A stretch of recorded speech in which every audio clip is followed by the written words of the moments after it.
क्या जीवन मूल्य भी समय अनुसार रूपांतरित होते हैं?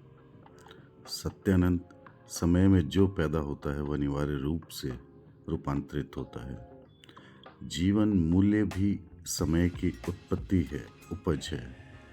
वैदिक ऋषियों के समय में जो सही था आज सही नहीं है। आज जो सही है शायद कल सही नहीं होगा।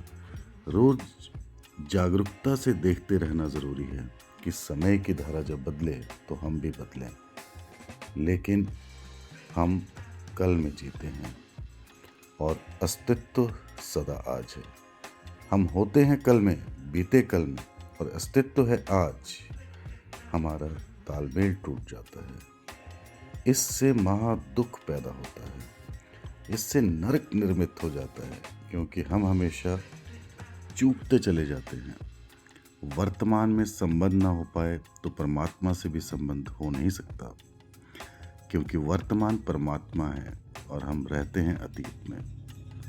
हमारी धारणाएं अतीत की वे कितनी ही मूर्तापूर्ण हो जाएं, मगर हम उन्हें दोहराए जाते हैं, हम पीटे चले जाते हैं। हम कहते हैं हमारे बाप दादाओं के समय से चली आई, कभी उनकी अर्थवत्ता रही होगी, ज़रूरी रही होगी। वे पैदा इसलिए हुई कि समय की मांग रही होगी, लेकिन अब उनका कोई मूल्य नहीं। जैसे वैदिक ऋषि आशीर्वाद देते थे नव दंपतियों को कि तुम्हारे बहुत बच्चे हों, आज अगर कोई ये आशीर्वाद देगा तो गलत होगा। आज तो आशीर्वाद होना चाहिए तुम्हारे बच्चे बिल्कुल ना हों। आज बहुत बच्चे हों, ये आशीर्वाद नहीं है, यह तो अभिशाप बन जाएगा। समय बदल गया है, स्थिति बदल गई है। वैदिक ऋषियों के समय में पृथ्वी ज्यादा थी, लोग कम थे। आज पृथ्वी कम है और लोग ज्यादा हैं। लोगों से दबी जा रही है पृथ्वी, मिटी जा रही है पृथ्वी। तो वही जीवन मूल्य नहीं रह सकते। मुझसे लोग पूछते हैं कि संतति नियम का उपयोग करना, तो जो भी आत्माएं रुक जाएंगी वो पैदा ना हो पाएंगी, उनका क्या होगा? और क्या संतति नियमन करना हिंसात्मक नहीं है? क्योंकि तुमने किसी को पैदा नहीं होने दिया, उसकी हत्या कर दी, होने के पहले ही हत्या कर दी। जो आत्मा पैदा नहीं हुई वह कोई और द्वार दरवाज़ा खटखटाएगी। कोई तुम्हारा ही द्वार दरवाज़ा है, कोई तुम एक ने ही ठेका ले रखा है। तुम जैसे मूड बहुत हो, और यह कोई एक पृथ्वी नहीं है। वैज्ञानिकों का कहना है इस तरह के कम से कम 50,000 पृथ्वियों पर जीवन है। कम से कम 50,000, लेकिन कम से कम 50,000 तो निश्चित है। तो तुम्हें क्या चिंता पड़ी है? तुमने कौन सा ठेका लिया हुआ है आत्माओं को जन्माने का? जो चलता है इस विश्व को चलाएगा, उनको भी उसकी जिम्मेदारी, उसकी समस्या वह समझे। तुम क्या परमात्मा की समस्या हल करने बैठे हो? तुम अपनी सुलझा लो, उतना ही बहुत है। लेकिन लोग तरह तरह के प्रश्न पूछते हैं सिर्फ इसलिए कि पुरानी धारणाएं किसी तरह बची रहें। किसी तरह हम पुराने उससे चिपके रहें और सब बदल गया। मुल्ला नसरुद्दीन कल मुझसे कह रहा था, कल रात अकस्मात एक ब्यूटी गर्ल ने हमें रोका, हमें समझे पहचानने में हो गया धोखा। हम कभी सुलझ लज्जा से दृष्टि झुकाए गुजर गए। कन्या के केश मारे गुस्से के बिखर गए। जोर जोर से चीखने लगी, शहर के जवां मर्दो आओ, इस शरीफ सादे से मुझको बचाओ। अलकों में अवधी की शाम, ओंठों पे बनारस की सुबह और चेहरे पर कश्मीर का पानी रखती हूँ, फिर भी इस लफंगे ने मुझको नहीं छोड़ा। क्या मैं उसकी माँ लगती हूँ? जीवन रोज बदल जाता है, पुराने मूल्य बह जाते हैं पानी में, नए मूल्य आ जाते हैं। पुरानी धारणाएं टूट जाती हैं, नई धारणाएं आ जाती हैं। सोच में पड़े हैं सेठ किशोरीमल, क्योंकि डाकुओं ने उनकी पत्नी का कर दिया है अपहरण। अब आया है पत्र उनके पास कि हम 1 किलो सोना गंदे नाले पे रख दीजिए कि जो हमारे द्वारा स्वयं सहेज लिया जाएगा, और यदि आपने ऐसा न किया तो आपकी सेठानी को वापस भेज दिया जाएगा। वे दिन गए जब डाकू कहते थे अगर रुपया न भेजो तो हम पत्नी को छोड़ेंगे नहीं। वे दिन गए, अब तो कहते हैं पत्नी को घर वापस भेज देंगे। सकुशल, तुम पूछते हो सत्यानंद, क्या जीवन मूल्य भी समय अनुसार रूपांतरित होते हैं? निश्चित ही सभी चीज़ें बदलती हैं, बदलनी ही चाहिए। बदलना ही जीवन का क्रम है और बदलना शुभ भी है। बदलती हैं इसलिए तो जीवन नया रहता है, ताज़ा रहता है, प्रफुल्लित रहता है। इस देश में नहीं बदलती, यही हमारी अड़चन है। इस देश में सब सड़ गया, सब गंदा हो गया। इस देश में आज तो नहीं है ही नहीं, बस कल ही कल है। राम राज्य हो चुका, स्वर्ण युग हो चुका, सतयुग हो चुका, सब हो चुका। अब हम यहाँ क्या कर रहे हैं? कोई ये पूछता ही नहीं है कि तुम क्या कर रहे हो। जब सब हो ही चुका है तो तुम ही हो चुको। अब तुम क्यों कष्ट उठा रहे हो? अब कुछ होने को तो बचा ही नहीं। अब तो कलयुग ही कलयुग है, दर्दिन ही दर्दिन है। अब तो दुख ही दुख है। अब सार क्या है जीने में? दो हिप्पी कैलिफोर्निया के रास्ते से गुजर रहे थे। महाहिप्पी मील भर तक चलते रहे चुपचाप, अपनी अपनी धुन में मस्त। आखिर एक ने दूसरे से कहा, अब बर्दाश्त के बाहर है। क्या तूने अपने पलतुन में पाखाना किया है? इतनी भयंकर बदबू आ रही है और मील भर से मैं देख रहा हूँ कि अगर ये बदबू कहीं और से आ रही होती तो पीछे छूट गई होती, मगर ये साथ चल रही है। दूसरे ने कहा, नहीं नहीं नहीं, बिल्कुल नहीं। मगर पहला भी ऐसा मानने वाला न था। उसने कहा कि उतार पतलून। सो उसके मित्र ने पतलून उतारी।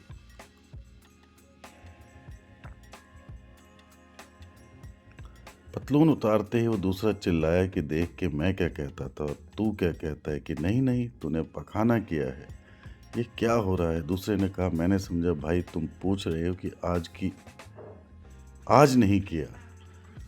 ऐसे इस देश की दशा है। यहाँ आज तो कुछ है ही नहीं, कुछ भी नहीं।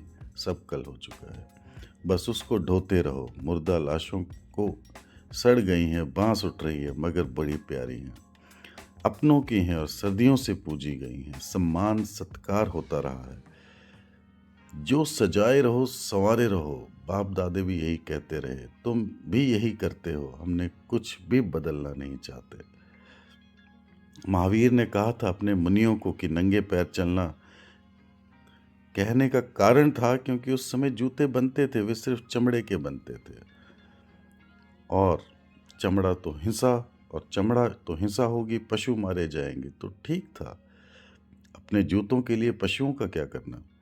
फिर दूसरे कोई कोलतार और सीमेंट के रास्ते तो थे नहीं, खुली मिट्टी थी, मिट्टी के ही रास्ते थे। मिट्टी पर चलने में कोई अस्वस्थ नहीं था। मिट्टी पे चलने में तो स्वास्थ्य था। अब तो हम भी मिट्टी के हैं, मिट्टी से मिट्टी चलती है तो जीवन पाती है। तो तुम अगर कभी नंगे पैर थोड़ी देर मिट्टी में रोज चलो तो लाभपूर्ण और स्वास्थ्यप्रद है। मगर अब ये जैन मुनि अभी भी चलते जा रहे हैं कोलतार की सड़क पर, सीमेंट रोड पर। सोचता ही नहीं है कि महावीर को क्या बेचारों को पता कि सड़कें ऐसी भी होंगी। कोलतार की सड़कें, जलती हुई सड़कें, गर्मी के दिन पैरों में फोफले पड़े जा रहे हैं, मगर वो चला जा रहा है। और अब जो जूते कपड़े के भी बनते हैं, कैनवस के भी बनते हैं, रबड़ के भी बनते हैं, अब कोई चमड़े पर हम नहीं रुके हैं। अब तो कोई जूते में कोई हिस्सा ही नहीं। अगर महावीर वापस लौट आए तो मैं तुमसे पक्का कहता हूँ, और कुछ पहने कि ना पहने, जूते ज़रूर पहनेंगे। एक दिन एक आदमी और उसकी पत्नी ने मुल्ला नसरुद्दीन के द्वार पर दस्तक दी। दरवाज़ा खोला। नसरुद्दीन ने झांक कर देखा, पति पत्नी खड़े हैं। पति पत्नी भी बहुत हिचकिचाए क्योंकि मुल्ला बिल्कुल नंगा था, जूते पहना था और टोपी लगाया था, टाई भी बांध रखी थी। अब एकदम से जा भी नहीं सकते थे। अब आ ही गए और मुल्ला भी ये नहीं कह सकते थे कि जाओ, पुराने परिचित थे। कहा, आइए आइए विराजिए, बड़े सौभाग्य है। पति आगे घुसा, पत्नी पीछे पीछे छिपी। पति तो इधर उधर देखने लगा।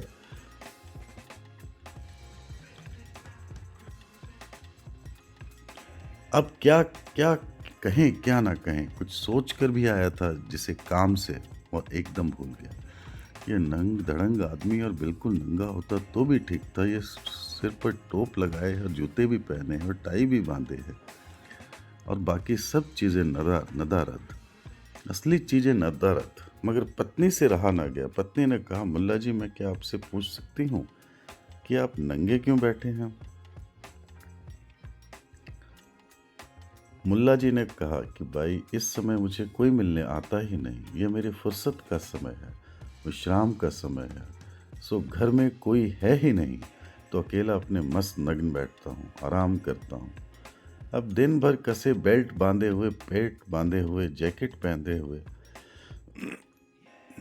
कोट चढ़ाए हुए जान निकल जाती है और ज़रा आराम कर रहा था। तो उसने कहा, यह भी समझ में आ गया, तो फिर ये जूते और टाई और ये हैट क्यों पहने हुए हो? तो मुल्ला ने कहा, ये इसलिए कि शायद कोई भूले भटके आ जाए, कोई आ जाए। तो अब तुम आ ही गए, ऐसा कभी कोई भूले भटके आ जाए तो मैं तुमसे पक्का कहता हूँ कि महावीर अगर दोबारा हों तो जूते ज़रूर पहनेंगे। टाई और हैट को तो मैं नहीं कह सकता, वैसे अच्छा रहेगा चटाई का हैट, धूप धाप से भी बचाव करेगा और चटाई भी कोई हिंसा भी नहीं है। जापानी ढंग का चटाई का हैट सुंदर रहेगा, लेकिन जैन मुनि लकीर का फकीर वो कैसे पहन सकता है? पैर में फोफले पड़ जाते हैं। जैन साधुओं के कपड़े बांध लेते हैं उन पर। मेरे पास एक दफ़ा जैन साधुआं मिलने आई, उनके पैर में फोफले पड़े हुए थे।